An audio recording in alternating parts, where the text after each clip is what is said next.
At least 144 people have died following a powerful earthquake which struck central Myanmar earlier today. A state of emergency has been declared across 6 regions, with rescue operations ongoing to find survivors after several buildings collapsed. The epicentre of the quake was recorded close to Myanmar's second largest city, Mandalay. According to the United States Geological Survey, the quake measured 7.7 magnitude, with a shallow depth of 10 kilometres. In Thailand's capital, Bangkok, which is more than 1,000 kilometres from the epicentre, the quake caused the collapse of at least one building, while tremors were also recorded across China, Cambodia, Bangladesh and India.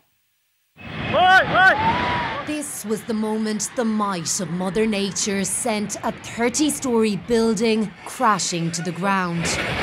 Its collapse forced people to flee for their lives in Thailand's capital, Bangkok, as the earth shook beneath their feet. However, not everyone made it to safety. Officials say dozens of workers remain trapped under the debris of the building, which had been under construction, while a number of bodies have already been recovered from the rubble.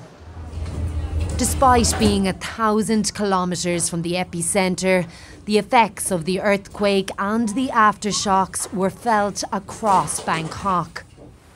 Images posted online show water pouring over the sides of rooftop swimming pools as buildings swayed from the impact of the tremors. The whole thing lasted about 30 seconds. The sports hall that I was in was shaking significantly, the building, and there was kids starting to scream. It was just a little bit chaotic. In Myanmar, fear and panic on the streets as the quake unfolds. These images were captured in the country's second largest city, Mandalay, which lies just 17 kilometres from the epicentre. In the aftermath, videos posted online show collapsed buildings, ripped up roads, and at least one damaged bridge. The country has been in political turmoil since a coup 4 years ago.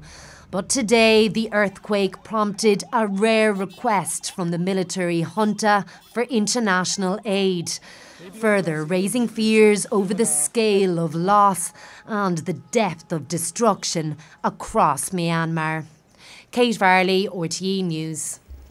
Well, we can go to Bangkok now, where journalist Kieran McQuillan from the Associated Press is standing by. Kieran, can you tell us about the rescue operations that's taking place where you are this evening?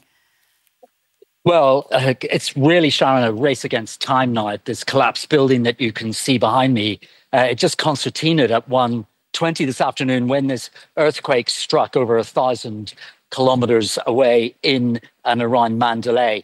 Now, the Thai city authorities say that 101 construction workers so far are unaccounted for across several different sites, but the majority of them in this building, some estimates about 80 people. And so far, 8 people have been confirmed dead, pulled from the rubble. You can see these construction workers, they will be working, racing through the night, trying to find some more bodies alive in the pile of rubble behind me. And Kieran, can you tell us what it was like last when the earthquake struck, where you were, and can you describe what it felt like? Well, I didn't feel it myself, but other people I've spoken to in some of the larger and more high-rise buildings that are dotted around the city said that they felt a little bit dizzy. And then at some of the hotels, rather, the swimming pools on the roof started to drip water, and it was a chaotic scene. Many people then camped out on the pavement. This afternoon, I saw thousands of people all across the city unable to get back into their buildings, unable to get back into their the places where they live. And the traffic scene here this evening was fairly chaotic as well. But, one question does remain. This is a very vibrant city. There's a lot of construction here. Why did this particular building collapse, Sharon? And what are you hearing, Kieran, from Myanmar, which is where the epicentre of this earthquake was? We're seeing some images and footage coming through from there, but have you heard more? Not really. I mean, this is the only way we can get information is via social media from contacts that we have there.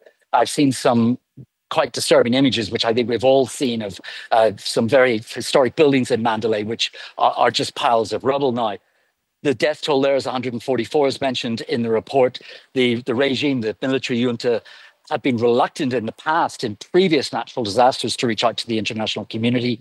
As your reporter suggested, it does seem that the scale of this could be so great that they have actually requested the international community to come to their assistance. No doubt we'll find out a lot more in the coming days and weeks ahead. Kieran McQuillan, journalist with the Associated Press from Bangkok, thank you for speaking to us on 6-1.